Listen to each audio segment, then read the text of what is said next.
I got a good Ted Nugent story. And in the early 80s, I was in New York, and I went to one of the first sort of new music seminar things at some in the function room of some hotel. Yeah. And I wasn't really invited, and I went with some friends, and I was just didn't have a seat, and I was standing in the aisle, right? Yeah. And I wasn't really paying attention.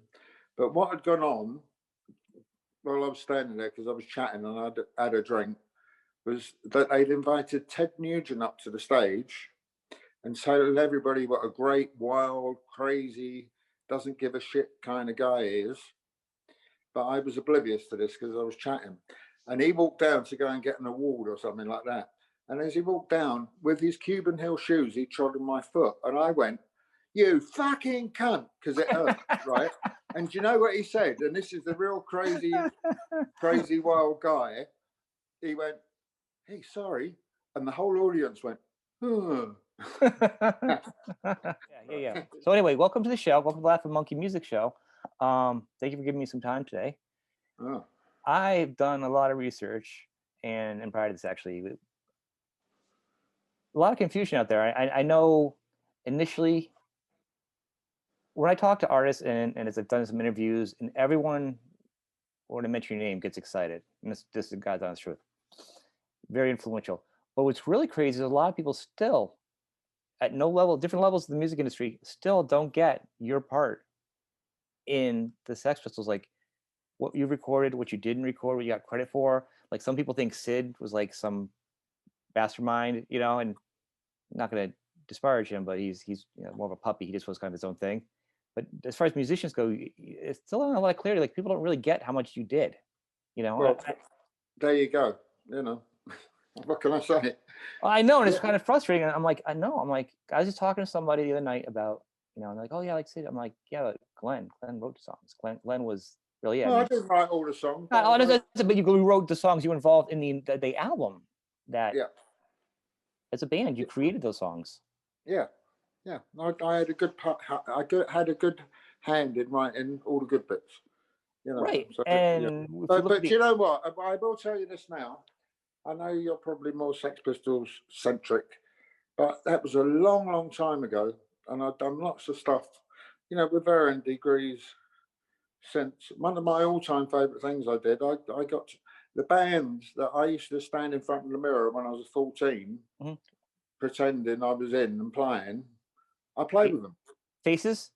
Yeah, the Faces. See, I'm not just Sex Pistols. I'm interested in you. We didn't do that many gigs, but the last gig we did was in front of 50,000 people, headlining the Fuji Festival in Japan. It was like me and Ronnie Wood, Kenny Jones, Ian McLagan. Rod didn't do it, but Mick Hucknall did it. It was very good. How great is Ronnie? I used to stand in front of the mirror pretending I was in them. That's the biggest thing I felt I've ever done. That's awesome. And it was good. I heard Ronnie is like one of the sweetest guys out there too. He is. He's cool. In fact, he's my neighbour. Is he? And he's not long had kids. I haven't seen him for a while because of COVID, but it's quite funny coming outside and seeing them pushing the pram. He's been to the park. Ronnie Wood. Well, cool. That's funny. I mean, no, and I'm actually, it's not just. And you know what I found in life? Yeah. Sorry to interrupt. No. Everybody's got to be somewhere. So there you go. Well, the reality is you do this with COVID, and people don't realize that you guys, your income is moving, and that the industry's changing, and I don't think people. The other part with this show is to talk about the full the gamut of what you've done. You're not just that piece of time with the Sex Pistols. Yeah, it's a good starting point for us to talk about, but I know you've done a ton of stuff, and that's the whole point. It's like you're a full person. It's not just wasn't he the bass player at some point? No, you did this. I know you did the Rich Kids, and was it Spectres? Spectres. Yep. Spectres.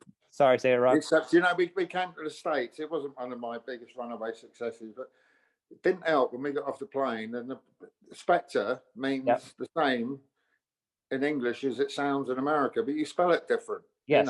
I could never understand why Phil Spector spelt his name wrong until I got there. And I've got a band called the Spectres, RES. And everybody was going, Spectres? What is that? I'm like, oh, man. That's pretty funny. Yeah, see. Two nations divided by a common language. No, I won't say this. Go on, but yeah, go on. Continue. what got you started on bass? Like, who was your influences? I mean, prior to all the punk stuff, I mean, what got you pick up? When I was 10 years old and I sort of started listening to music with a vengeance, in England, we didn't have like a decent, proper radio station, a national radio station. We do now, but it's not very good. But because of that, all these pirate radio stations started, and they were on boats just outside British territorial waters, illegal. Well, they weren't really illegal, but they was playing stuff by the Kinks and the Who and the Yardbirds and the Rolling Stones and the Small Faces. And it was fantastic. And it coincided with all the kids having a little miniature transistor radio. They'd not long come out. Yep. And you'd hear all this stuff, you know, and it just seemed really exciting. I was too young to do about it. And then we had, not long after that, the very best rock show ever on the TV. It was called Ready, Steady, Go. And all those bands would play on there. And sometimes it was hosted by a woman called Dusty Springfield, you must have heard of, who'd been to America and discovered Tamla Motown and Stax. And she insisted that they'd had those people on the studio, on the show. Nice. Well, it was fantastic, you know, and they're playing live.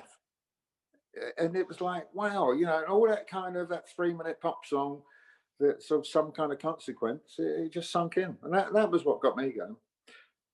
Then it was around about that time I asked my folks for a guitar, and I got one. I didn't really learn to play it very well at that age, but I kind of persevered with it. And yeah. So actually, it was regular guitar, because you know you play guitar, but you're known for bass in that part, but you kind of go back and forth. Yeah, every song I've ever written, I've written on an acoustic guitar. And all the bands you do though, is guitar though? I mean, as a bass, like when you. Well, a bass is, and then somebody, when I was just at the end of my school days, somebody was selling a bass cheap, and I got one, and I learned to play that. And although you find out it's kind of quite boring playing bass without an amplifier at home by yourself, right? Yeah. But what you can do is, I found out, if you haven't got an amp, you can jam it against the wardrobe, you know, the closet door. Yeah. And there's like a big sound box, and then you can hear it a bit better. But you soon realise you need to play with other people. And I did something with a couple of mates at school, but I was working for a guy called Malcolm McLaren, who ended up with Sex Pistols, and these guys come in the store when I was working there. Then it was Steve and Paul, and they was getting a band together, and their bass player never turned up. And I said, well, I play bass. And they went, you do? And I was the same age for them. And they said, what's your favourite band? And I said, the Faces. And they went, oh, that's our favourite band too. And that was it. This was before John was in the band. But we started rehearsing, and we kind of learned to play with it. You know, we learned to play together, basically. That was you and Paul and Steve? Yeah, and there was another guy called Wally Nightingale. Okay. And originally Steve was the singer. But he weren't very good. We've heard his albums. Yeah, well, he was all right, but he kind of he thought he was like a cross between Tom Jones, Roy Orbison, and Steve Ellis from The Love Affair. That's quite a mixture too. It was, yeah. That's yeah, because there's a lot of like misinformation, and I know you were actually working at the shop. Was it called strictly just called Sex? That was the name of it, right? No, originally it was called Let It Rock, and it was a teddy boy shop. You know, like 50s. Yep. That was the Beatles were big into that when they first started too. That was the Teddy Boys. Yeah, thing. Yeah. That was a thing over there. So it's just a regular hip clothing. And do you know why it's called Teddy Boys? I'm going to educate you Americans. No, I love this. I said, please. Because in the early part of last century, the Edwardian age, and it was called the Edwardian age because there was like King Edward VIII or something like that. All the upper classes used to wear like the styles that they use were slightly longer jackets and velvet collars and fancy lads kind of thing. And then the working class kids started wearing it later on. Yeah. Edward, Teddy Boys. So that's what, there you go. That's good, thank you. And that kind of coincided with rock and roll. And that's how the started? Shoes. Pardon? And that was how the store kind of was originally? Well, yeah, it was geared to that. And it was geared to that because back then, everybody had long hair and flares. And I think Malcolm saw it as a way of being a bit different. You know, and there was this slight sort of underground of Teddy Boys listening to rock and roll music as opposed to Tales of the Topographic Ocean by Yes, you know, which was a load of old bollocks, really, you know. So they could play good, but it was all much ado about nothing. Very Shakespearean. Oh, that album. I'm a fan of that too. So I love them all. I'd say I do. I do love. I have moments with everything. I can go. I run the gamut. Let me say.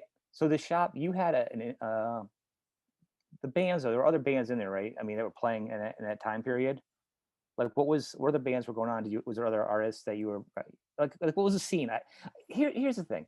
Well, the thing is, Malcolm has really dirtied the water with like stories that have been out there. I think there's probably an interesting scene there, and just like the lineage. Well, there wasn't really a scene for our age group. No, that's why we formed a band, to make one.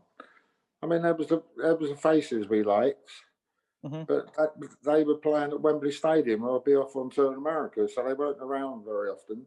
And there was a few bands like that, Motley Hoople, Bowie had sort of been and gone. The Spiders from Mars thing, gone to America and wasn't around. No local bar or pub scene bands that were kind of well, there was, and there was a pub rock kind of thing going on, and they were mainly older guys who'd been to the States once and come back and wanted to play 6 days on the road. I'm going to see my baby tonight, Yeah. But there were a few people who were good out of that. One of the bands was Dr. Feelgood. They were good. Yep. The Stranglers kind of came through on that. And there was a great band called Kilburn and the High Roads, which featured Ian Dury, who ended up forming the Blockheads.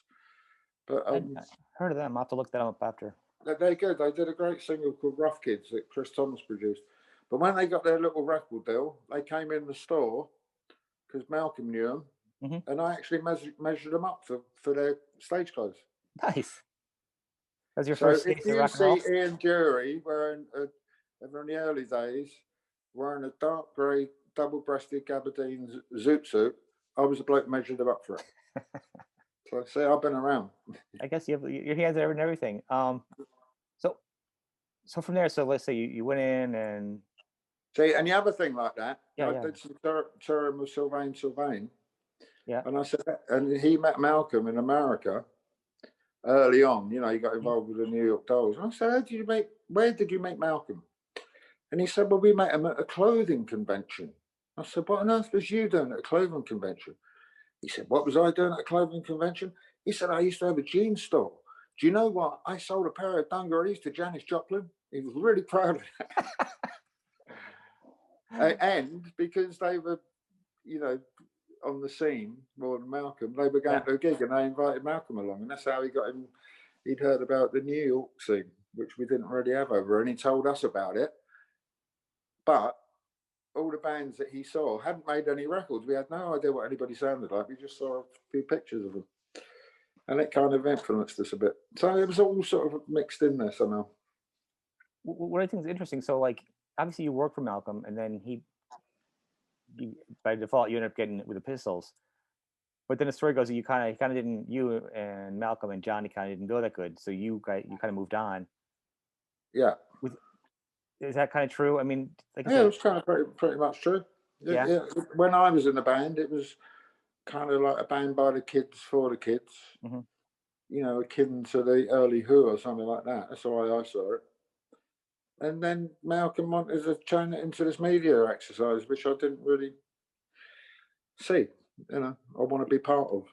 Was he kind of the same person when he started off? Was he more of a chill person when he first started, and did the band kind of change him, or was he kind of that's? Who, John? No, Malcolm. John, I think has always been John. No, John changed. Really? He was quite a sweet, quiet guy when we first met him, and as soon as he's got his face in the paper, he just totally became abrasive. You have to say it. I'll say it. But Malcolm was always a very interesting guy. He'd been around. Yeah. And he was 10 years older than us, had a bit more kind of wherewithal, and he had a very good address book, which I knew because when I measured people up for the suits, I had to phone up the tailor. And his address book, it wasn't alphabetical. It was just loads of numbers. So every time I had to find the tailor's number, I had to go through everything. And he'd have all these names, like International Times, which was an underground magazine. Yeah. The IRA, Yoko Ono. The editor of the NME. He'd have all these numbers. He knew loads of people. And every time I went through his address book, not snooping, but just to find the number of Mr. Green, the tailor in the East End of London, I thought, what's this bloke's got a lot of shit going on here, you A know? lot of weird things to have out there, out in the open too. Kind of a Yeah, I mean, hodgepodge. there weren't nothing wrong with it apart from maybe the IRA, but there you go. Well, no, but I'm saying you would have a little more organized, some bigger names. You wouldn't just have it, He weren't that kind of guy. That's pretty funny. So, just you hit the last part of the Sex Pistols before we move on to some of your other stuff you've done. Right before you left, so you guys jammed. You kind of the dispute is you wrote some of the songs, or you're part of the songs. The album came out. Did you leave or what? And then the credits have Sid. If you look at most of the albums, Yeah, no, I left just before the album was made, but they're my songs, and it was the songs that we'd done. There's another album that came out called Spunk, which is like bootleg. That's all me on that. And if you listen, I think the album is exactly the same, apart from the production is better on Nevermind the Bullocks, and the bass playing isn't quite so good. But the songs are the same. The rumor is that I know there's a rush to get the albums out. I guess at the time, because Malcolm had worked all these crazy deals with the Conversion, and then I don't know who Spunk did. It was like a French company, right? A French label. And then America. I don't know. I wish I knew it was a bootleg. Well, one of the story, Barclay or something. One of the things they say is they have suspects of how that Spunk album came out and what the names behind it. Well, I did meet somebody who was involved in more recent years who said they was involved in it, and they said that Malcolm gave them the thing. Yeah, so, there's 3 names named, and you were one of them. That may have been behind the scenes. No. What I did behind the scenes in later years, I found out a bit about it. Who was putting that out, and I. So not kind of called a halt to it, but I made sure that we all got paid out of it. But I didn't put it out; it was already out. Right. Cool. Yeah, it was just like a weird. It wasn't like pointing fingers. They just said, they don't know how the album got out, and then I know. Well, that's the other thing. I know, as a band, you guys all got kind of screwed, and as far as getting paid at some point, in different ways. Did you at least get some kind of credit at some point? I mean, I'm not looking for like money, but I've always had the songwriting went 4 ways. I didn't necessarily agree to that, but you did get credit. Oh yeah. If you look at the album, it's got Glen Matlock and the songwriting all the time. Okay. Well, there's a lot of stuff out there that's so because there was no internet and then the way the Sex Pistols came out, everything was everywhere. So I think a lot of the bands, when I look up stuff, following since as a kid, I've always read so many different stories that it's really loosey goosey with you. Now you come to the horse's mouth, right? Well, so we got past the Sex Pistols, and that was important. I heard you got some credit. And that was always an important thing. From there, let's pick up and really talk about from there you left. There's a dispute, Johnny and Malcolm, you guys. So you left the band right before the album. So then the band did their crazy thing, and they're went on TV and the controversial stuff. You were already separated from all that nonsense. Well, I was separated from that, and I was already doing my own thing. I got a band called the Red Shoes together. Which is my next question. So you had a couple singles that did pretty well too, I believe. Yeah, the first single did all right. The album did all right. Good album. Yeah. Relative term, but successful. Yeah, it went a platinum sell around the world, and people still go on about it today. It's a pretty cool album, but it was a good band. It had Mature in it. We went on to form Ultravox. Steve Neal, Rusty Egan. We got the producer we got in was Mick Ronson, so I got to work with Mick Ronson. That's nice. So you had how many albums do you have for them? Just the one. Just one. Just the one. Okay, thought I read 2. And then from there you did the Spectre thing, right? And at this point, after that, I played with Iggy Pop for a sort of year and a half, 2 years. Made an album with him, called the Soldier album. And in fact, the first time I went with the States, I was just turned 23. The first time I went to New York, on Halloween, we headlined the Palladium in New York on Canal Street. Everybody was dressed in Halloween gear. And in England back then, nobody really celebrated Halloween. We do a bit more now. It's not really our thing. So the whole audience was in Halloween gear. We were supported by the Cramps. What a bizarre night. And I was pretty good. And backstage was Debbie Harry, dressed as a witch. She gave me a little kiss on the cheek. First time I came to New York. That is pretty great. You probably did bigger. That show is probably bigger than you would have if you actually stayed in the band, because that's pretty big. Yeah, I mean, That's a good gig. 6,000 people. It was a big. Yeah, playing is a pretty good deal. Yeah. So how long did you stay with him for? You I said think about year and a half. I think mainly through '79, and you early recorded '80s. you recorded some stuff with him, like an album, you said? Yeah, there's an album called Soldier. Yep. So I got some songs on that and some co-writes with him. That was kind of fun to do. But that was the first time I'd ever done a real proper tour. You know, we'd done gigs with the Pistols and the Rich Kids, but Right. when we did stuff like that, we always had our friends with roadies who didn't really know what they were doing and stuff. And Iggy had been touring for a long time, so it was a bit of an eye opener and sort of a bit more professional. Yeah, that's pretty good. So then from there, Well, then I formed a band, the Spectres. Yeah, and everybody was chasing us at one stage, but it didn't quite work out. Did a tour of the state. We did a coast to coast tour of the states in a Ford LTD with a U-Haul trailer on the back. That was great. It was one of the best tours I've ever done. It was like so much fun and funky. You know, we started off in San Diego. Yeah. And ended up in where was the last gig on that tour? I know we did a week at Harrah's in New York. And then I remember we ended up sort of up near Albany or somewhere like that. Oh, yep, upstate New York. And it was snowing, and the electrics went on the windows on the car, and they was all open, and it was like kind of minus 25 somewhere. Yep. Yeah. Nice. So that was It's probably fun. what, mid-80s? Was that like the mid-80s at that point when you did that tour? Yeah, maybe 80, 81 So or something. it wasn't a bad, but it wasn't a bad time to be touring America. You know, it wasn't so. Yeah, it was doable. You was know, a good- you could earn a bit of money from clubs and things. And Right. I mean, it wasn't like it was good being in America and hanging out and making some friends there. And then there was a scene in New York there. You know, there was some good clubs, the Ra, the Mud Club. Yep. What else did we play? The Peppermint Lounge was still going. Mhm. Places like that. It was cool.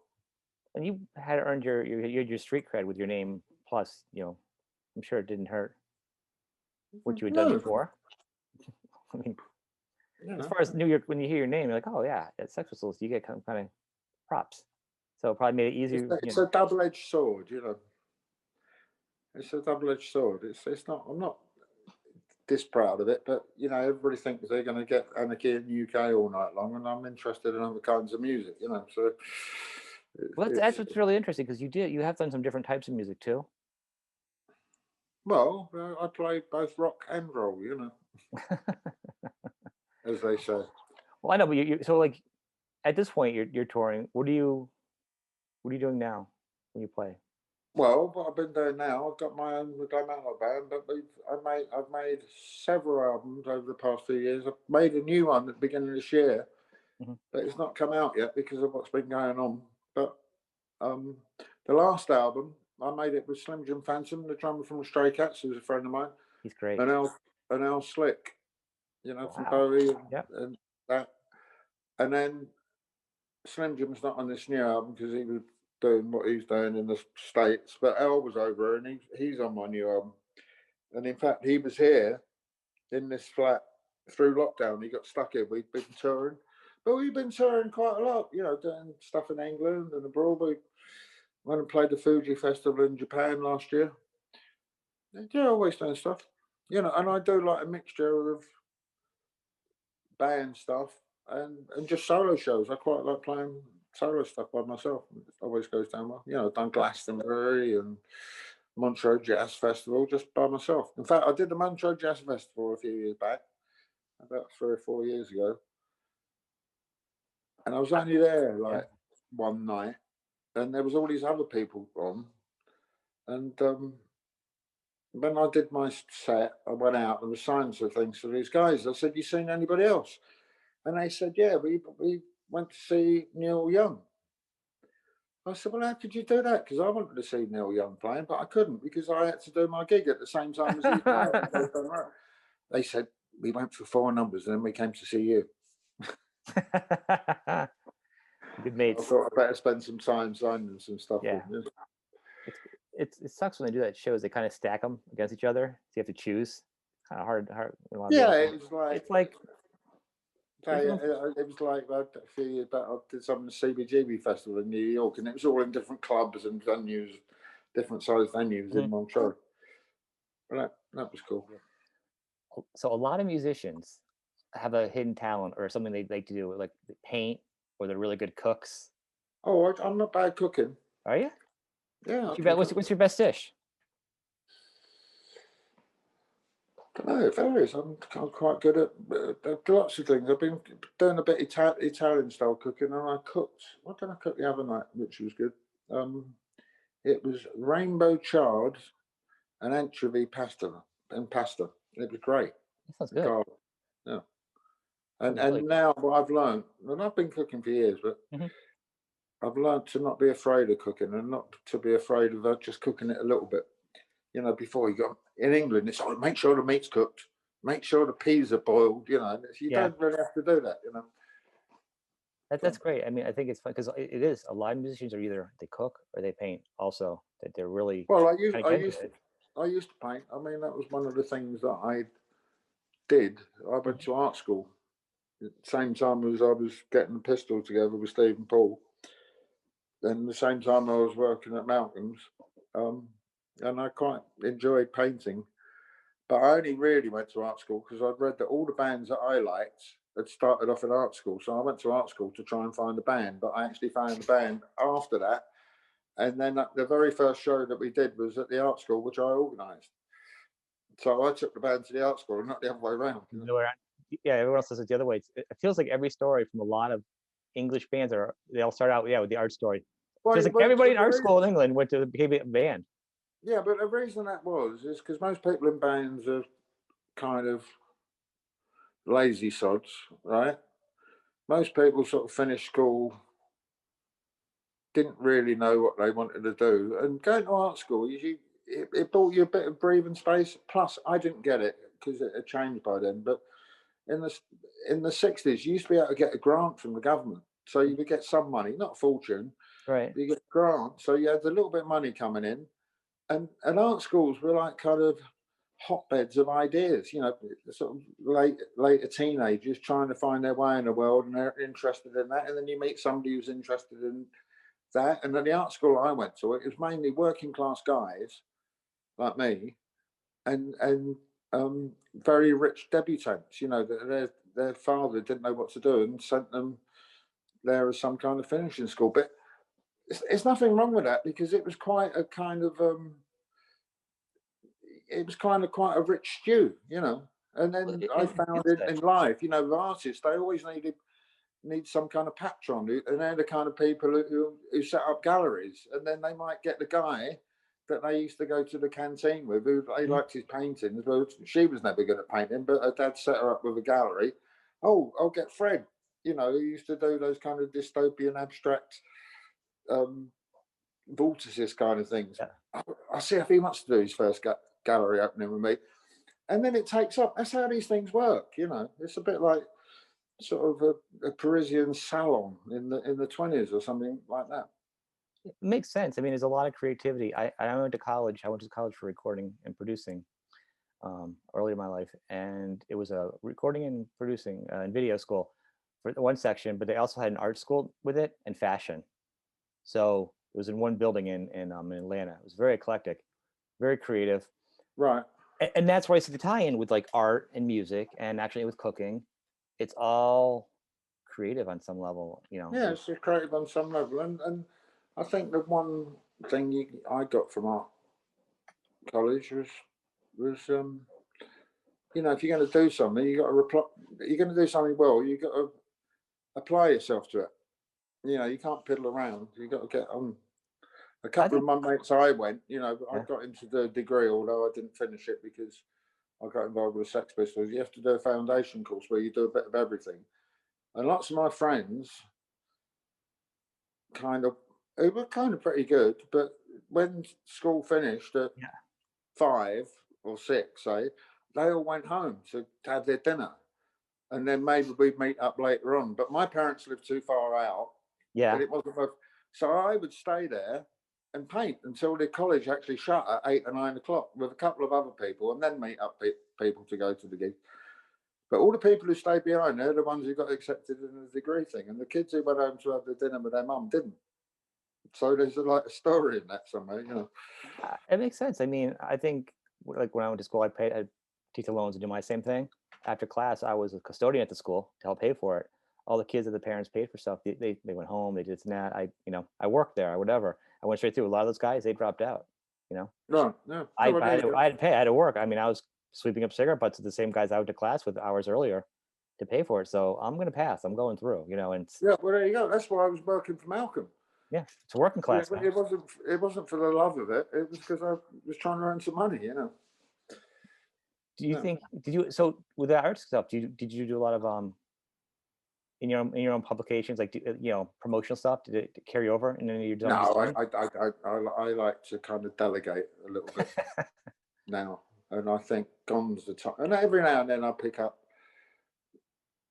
a paintbrush or a pencil, but it's one of these things you got to keep up, and I always end up disappointing myself with my capability, and so I kind of have ideas for things, but I actually quite like the artisanship of painting, and I'm very good at seeing other people's work and saying, well, they're not very good, but I don't want to be not very good too, so I kind of either got to practice a real lot. The COVID's a good time, huh? But my art is my songwriting, so. No, I get that. It's kind of I was just kind of curious. It's got a little extra thing they do on the side for fun. Yeah, and I don't really do anything for fun. It's my job is for fun. I might not be doing anything for weeks musically, right? But you're being like a sponge, and next time you sit down and write some songs, everything you've experienced is all adding up to something. So I don't really ever fret about songwriting. It's actually good. I know something will come. How do you approach songwriting? Are you somebody that sits down? Some people sit down every day and they're gonna take a pad and they're just gonna jam. Some people are like, I couldn't force a song out, and some people are like, I'm sleeping in bed and I hear this. I think I write most of my songs from walking down the street, and you see something and you get a little idea in your head, and it's like an earworm, and it nags away at you, and when it goes away, that's fine. When it doesn't go away, that's then is the time to pick up the guitar and try and work it out, and get the notepad and fill in all the blanks and try and make sense of this kind of abstract idea that you've had. But the ideas that don't stick with you, if you're trying to write a catchy pop song, some people record everything in case they forget it. And I always think, well, if you can't remember it, how do you expect anybody else to? It's kind of true. It's an excuse, or maybe it's. But, ideas come. The only problem is I end up with quite a lot of walking pace songs. Anarchy. Nothing is slow or too fast, just all the trotting along. Yeah. What are your instruments we're using now for like your main gear? Like you go to, you're an acoustic guitar player, right? So what are you doing now? Yeah, I when I do my. I'm not much of an acoustic guitar player, but I'm a good strummer, and I can keep time, and I know all my major and minor chords, most of them, and a few 6 and 7s. But my approach to rhythm guitar playing is a bit like Bowie in the Spiders from Mars. He was the rhythm guitarist on the acoustic. Yeah. That's what I like. And when I was playing with Slim Jim, the album, if you check it out, it's called Good to Go. Yeah, I will. It's got a bit of a sort of rockabilly feel, and that was deliberate. And Jim swings the stuff, and that's kind of his thing, right? I kind of swing it when I strum, and I'm fed up with like chug eights on the guitar. Second person I've heard that from this week. Yeah, it's been done to death. The chugging is pretty old with a lot of musicians at this point. I keep hearing. Yeah. Yeah, actually. And that's why I like playing with Al. He's a fantastic lead guitar player. So actually playing with both those guys, because didn't they actually, they had a band, right? It was a Phantom Rocker and Slick for a while. They did, but I never knew that. When I made the last album, I'd met Al before. I did some little project with Clem Burke maybe 10 years ago. with a friend of mine who lives in New York, and just got involved with it for a laugh. But that's where I met Earl, and we got on quite well. We got this real good sort of Jack Lemmon, Walter Matthau thing going on. First time I met him, he said, "Hey man, what key's this song?" And I said, "Oh, A, you know, or no, or B, or something like that." And he got his capo out. I went, "That's cheating." And he went, "Okay, right, you know." So we persisted with that kind of thing. But then when I was making a Good to Go album, I've been doing loads of acoustic stuff. And I went to see Bob Dylan with a friend of mine, this girl called Patty Paladin, who used to work with Johnny Thunders, good friend of mine. And she's a big Bob Dylan fan. And I'm a Bob Dylan appreciator, but not a fan. But I took her as a present. Yeah. And we went to the Albert Hall, and I couldn't recognize one fucking song. And watching him, he really, you know, he does 200 gigs a year, and he looked like he didn't want to be there. He didn't engage with the audience. So I was bored, rigid. But the band were fantastic. The band was Charlie Sexton and Tony Garnier on double bass. I can't remember who the drummer was. He played most of the stuff with brushes. And I thought, oh, that's kind of quite a good idea. Nice. Charlie Sexton was playing with him? Pardon? Charlie Sexton was playing with him? Yeah, he's in his band. I didn't even know that. He's good. Yeah. He's good. He's a good player. Yeah. So anyway, I'm thinking, and it turns out Charlie Sexton is mates with Bell. But anyway, I'm thinking, I want to make an album. I've been doing all this acoustic stuff. Oh, and that was the other thing. Bob Dylan didn't even play acoustic. He just stood there, or he played the keyboards, but I think he's got arthritis on his hand or something like that. But anyway, I thought maybe that kind of quieter sound I can make a band album that lends itself to the acoustic stuff I've been doing. Who do I know? Oh, Slim Jim. He's only got a little drum kit, and as I asked him, so I said to him, would you do it? And he said, I'd love to. I said, you got any ideas for a guitarist? And he said, about old Slick. And I didn't know he knew him. And it all kind of fell into place, and we did it. And I only found out afterwards that they was in a band together. I didn't even know that. So yeah, I remember that. But rock and roll is full of these weird kind of cross collaborations and things. Yeah. There was a great book that came out. It was a guy who used to be like the cartoonist and the enemy, Pete Frame. He did the Rock Family Trees. Yeah. It was all people who've been in bands and spin-off bands and how that led to that. And there's a book that he put out. Oh, really? I have to look that up because I love that. That's actually it's really good. Pete Frame's Rock Family Trees. I'll check it out. In fact, I'm even in it, and they might even have Phantom Rocker Slick in there now. It's one of those things that he has to keep updating because, you know, the story is unending. It spreads. Well, that's the thing. That's what's really great about you with you. Usually on lots of things. Actually, didn't you do something with Johnny Thunders too, or no? New York Dolls. I did something with Johnny Thunders. I like Johnny. I met him on the Anarchy tour. He was on that. I think they wanted to try and get me as their bass player instead of Billy Rath, but I like Billy, and I knew what those guys were up to, and I didn't want to get involved with that. But many years later, I was married, and we split up. And my ex-wife, we got divorced, and she moved to Australia. She couldn't go any further from me without starting to come back, right? But we said we'd still try and be friends and keep in touch, and I put the phone down to her. Anyway, about 2 days later, Johnny Thunders called me up. He said, hey, man, what are you doing? Want to do some playing with me? And I went, oh, I don't know, Johnny, where are you going? He said, I'm going on an Australian tour. All right, you're on. So I only did it so I could go and see my ex. Some Stones? Yeah, it was fun, you know. I know, it's funny. Jones and Jerry Nolan's playing drums. You know, it was kind of cool. And we went to Japan as well. Wow. So you play some really fun gigs, a lot of different people. And that's the whole thing. I mean, I don't think people realize how much you've been doing with everyone, you know? Yeah, but, you know, I think most musicians' lives are like that. You know, unless you're really runaway successful in a band, and, you know, you have to kind of keep the brand going. You know, you're not supposed to be seen to be doing anything else, but that's kind of boring, you know. It's real boring. But, you know, but even like somebody like Keith Richards, who is that keeps the brand going, he does his expensive winos thing, you know. Charlie Watts does his jazz big bands things. Ronnie Wood's always playing with somebody else all the time. He does a lot. You know, you meet people and you get little ideas rub off. And I think once people get to a reasonable standard of playing, they tend to play like their personalities. Well, I think it defines whether you're a musician or I hate that term, a rock star. You're a musician. I mean, you play because you like to play. You know, it's not about, you know, the next big thing on TV, or, you know, success is good because it helps pay the bills, so you can keep doing Well, music. I'd quite like to be the next big thing on TV again, but on my own terms. Well, that's the difference of being a musician and a rock. I'm saying if it comes, it comes. Yeah. But you're not gonna start looking like a boy band all of a sudden. You're not gonna go change your look to be the next. You No. know, no, you're gonna play what you play. And in between all that, you were still doing some tours with Sex Pistols, which is great because I think. Well, yeah, I mean, I'd see myself these days as like one of those gas stations, you know,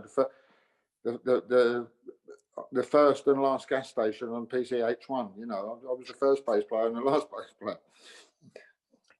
It's true. I think it's great that you guys got to do it, because you guys had, not just them but you, deserved money. You know, the cash cow of the band. You guys should have gotten some of the spoils back. So the fact you guys were able to get together and do a couple tours to help, you know, get back what you put into it.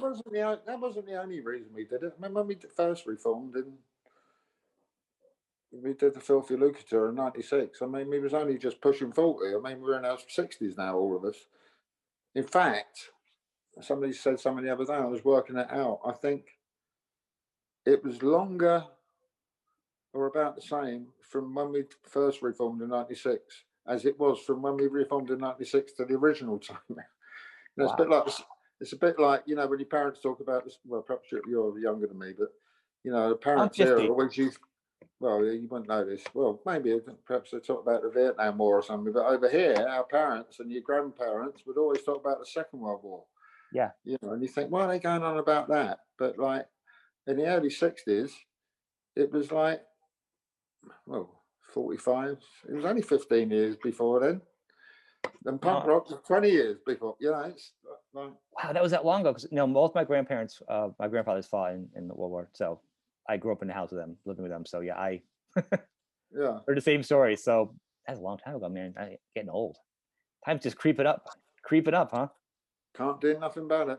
No, just time's go fast. The older you get, the faster. Just got to keep taking those vitamin tablets. Right. That's awesome. Waiting it out. Got an album. Well, I mean, recording. earlier this year, I'd made an album. I'd sort of recorded it this time last year, all the loud bits, and then I spent over the Christmas period doing all the vocals at home and the backing vocals and all over that. And then I did a tour of the UK with Elle. And then my plan was I was actually I've been invited by the Dropkick Murphys, who I did a European tour with, just opening up for them. I was going to do their big St. Patrick's Day in Boston. Oh, wow. And then I had about a dozen just solo acoustic shows up and down the East Coast and in Canada. And then I was going to stay in New York and sit in on the mixes of the album. But I couldn't do any of that. So it's all been put on the back burner. And the guy mixed the album, but I've got to tweak it. And I really need to sit there with him. Yeah, with him. I'm a Sex Pistol. I can say what I like.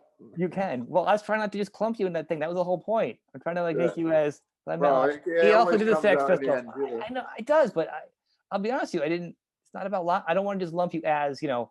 It is the satellite that's going to pull you into people. You know what I mean? Yeah. You can't deny it. It's something you did that was that little lightning in a bottle moment you had influenced so many people. It's so huge. It's not a bad thing. It's not a bad thing. I know.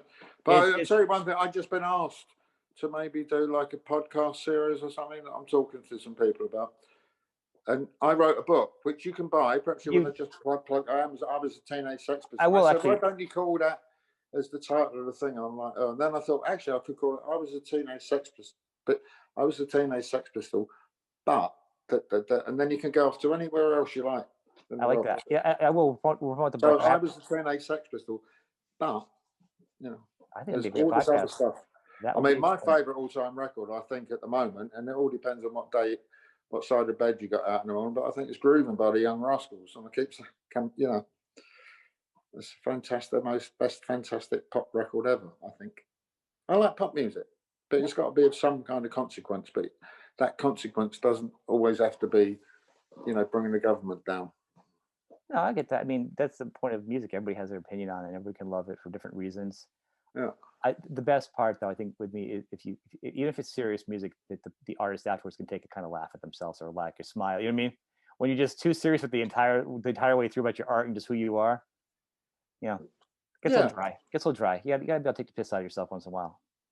You know? Yeah, I think I'm not too po-faced about things. No, I don't think you are. You're pretty, pretty funny.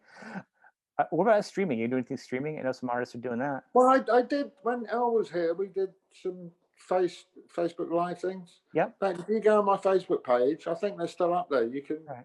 We I'll just put it up did there. it. And what we found is if we did like one every week or every 2 weeks, I can't remember what we did. We did about 4 or 5 of them. And in fact, we played at the Jerry Ramone benefit. I've been invited to do it. Couldn't do it, obviously. So we did that. We did a thing for Glastonbury. There was an alternative Glastonbury went on. We went and filmed it in front of a green screen in the local school playground around the corner in the summer. And the guy superimposed us on the pyramid stage. So that's out on there somewhere. But we did some sort of Facebook Live things. And then it kind of dawned on us that you can't keep doing the same set every week. So we learned like 4 different sets, you know, all these kind of crazy covers. Yeah. There's a great, Elle did a pretty good version of Santo and Johnny. What's it called? Down, down, down, down, down, down, down, down. Guitar instrumental thing. It's by Santo and Johnny. Actually, Down, da, da, down, down, down. Yeah. Like 60s guitar kind of thing. I'm not getting it. There's There's a lot of artists that are doing that though. Doing the but you know, adding fun songs and playing from home or doing, you know, like a Facebook Live or you know, I meant more like a formal thing where you're like, you know, you kind of support your album and you kind of like a, you know, a paid streaming thing or kind of like, you know, a bigger production kind of thing. Yeah, I probably will do, but that's until I know when the record's definitely coming out. I'll be working on that in the meantime. You know, but then we're doing stuff with Elle. I said, oh, come on, let's do this one. Like we do Summer in the City. Yes, And he goes, hey, yeah, I'd like to do that one. He's my friend, John B. Sebastian. I was around his house just before I come over, and it's like, oh, nice. That's funny. Small world. Yeah. All right. Well, thank you, man. This has been awesome. I really appreciate you talking. Yeah, well, I've enjoyed talking to you because I was watching the soccer. We call it football. But my team lost 2-0, so you're taking my mind off of it. Good. I'm glad. And I had to pay £10 for them to stream to me. See? And I consider it £10 wasted. Hey, man, you're the best. Thank you. All right, enjoy that. See you later. Okay, bye.